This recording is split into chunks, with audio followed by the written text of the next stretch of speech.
les orgues, elle joue pour toi. Il est terrible, cette terre-là. Quand j'y pense, j'ai l'impression que Gainsbourg a toujours été dans ma vie. Mais puisqu'il faut bien choisir une première fois, on va dire que c'était celle-là, le Pacha, en studio, le Requiem pour un con, fatal et obsédant. C'est comme ça en tout cas que j'ai découvert que Gainsbourg c'était aussi du cinéma. Du cinéma, mais toujours au piano, avec un jazzman,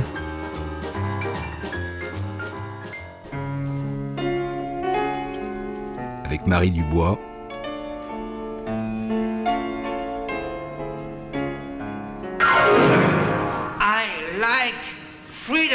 avec Delphine Seyrig, ou même, tout seul, un peu d'effet, beaucoup plus tard, dans Charlotte Forever, un des 4 films qu'il a réalisés. Donc, Gainsbourg était acteur, et je l'aimais beaucoup, parce que j'avais toujours l'impression qu'il jouait son propre rôle. T'es foutu, laisse-moi rire, tu bois comme un trou. Ouais. Dandy, bien sûr, citant Stendhal. C'est la cristallisation, comme dit Stendhal. Toujours Dandy. Le véritable happening sera fonction du degré de dépaysement de tout. Éternellement Dandy. Tu sais, dans le toc, il y a quelque chose de provoquant qui me plaît. Une fleur artificielle, c'est définitif. Ça ne bouge pas. C'est éternel.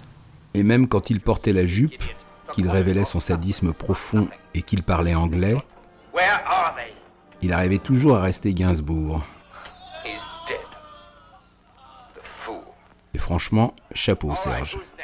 Et puisqu'on parle d'Angleterre... Bonjour. Je vous dérange ? Pas du tout. Je me souviens à quel point l'irruption de Jane dans la vie de Gainsbourg a compté pour moi. Tu t'appelles comment ? Melody. C'était comme une apparition, un mélange d'innocence et de sexe, Mélodie, surtout dans Melody Nelson, filmé par Averti. Melody Nelson. Mais aussi dans Cannabis, de Pierre Korannik.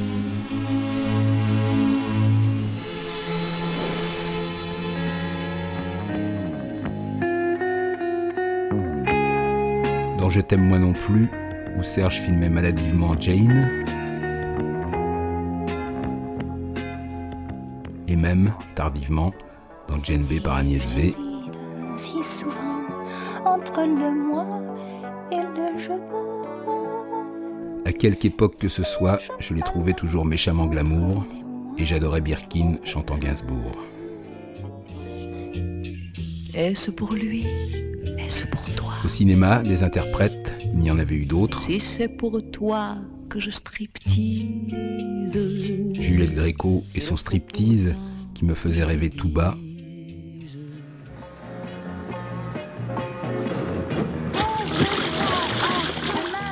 Bébé sur sa Harley Davidson, à l'époque de leur brûlante idylle.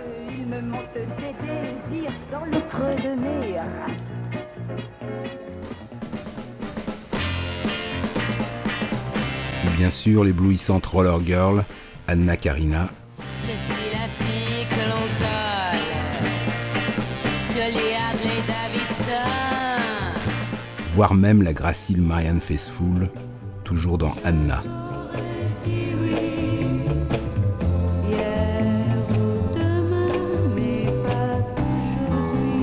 Au niveau fantasme, ça montait très haut, et c'était beaucoup pour un adolescent aussi timide que moi.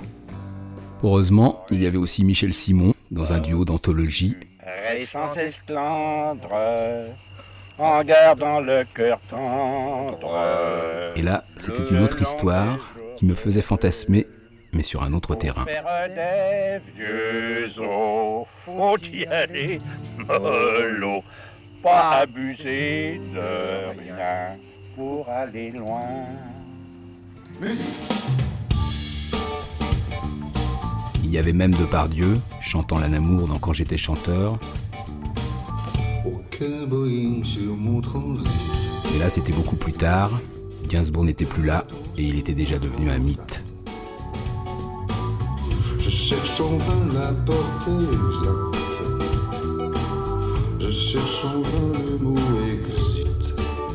Un mythe donc, et ses chansons des citations que les cinéastes aimaient particulièrement, comme Carax dans Boy Meets Girl, Assayas dans Irma Vep,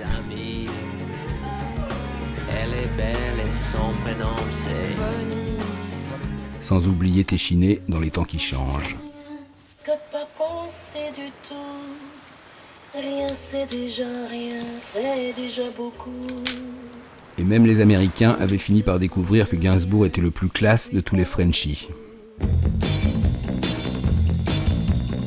Et oui, Tarantino à la fin de Boulevard de la Mort,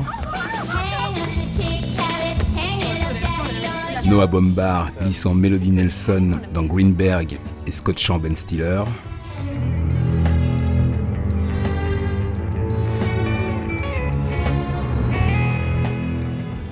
et surtout Roger Avary rendant hommage à la Micaouette dans Les Lois de l'attraction. La petite Noé ne veut plus me parler. J'aurais eu bien du mal à imaginer ça quand j'écoutais seul dans ma chambre ce tube absurde qui m'effrayait plus qu'il ne me faisait rire. Bon, j'allais oublier que Gainsbourg avait aussi pratiqué la musique de film, et pas qu'un peu. Écoute ma voix, écoute ma prière. D'abord des chansons, pour le premier film de Jacques Doniol Valcroze, qui grâce à la voix du grand Serge a échappé à l'oubli. Quand me vient l'eau à la bouche. Ou même dans Cannabis, sous les violons volutes de Jean-Claude Vannier. Soudain je perds la raison. Mais ce qui me branchait le plus dans sa carrière de compositeur de cinéma, c'était sa relation avec Gabin. D'abord dans Le Jardinier d'Argenteuil, ensuite dans Le Pacha, mais surtout dans La Horse, où le psychédélisme furieux de Gainsbourg-Vannier donnait une teinte étrangement opiacée à la campagne normande et à son patriarche.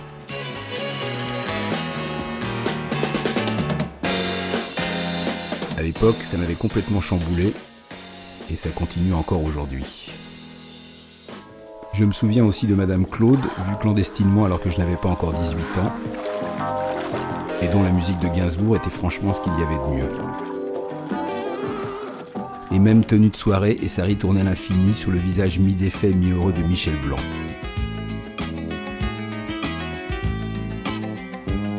Mais ce que j'aime le plus, c'est la rencontre virtuelle via la musique entre Nico et Gainsbourg dans Striptease.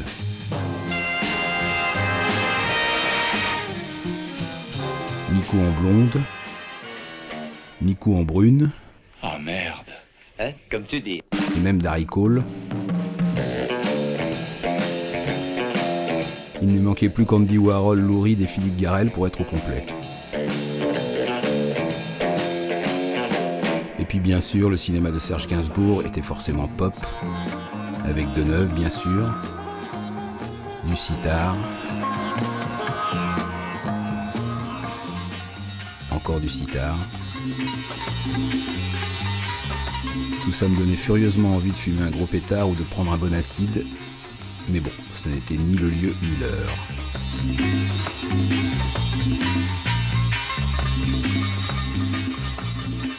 C'était plutôt l'heure de plier bagages, à moins que...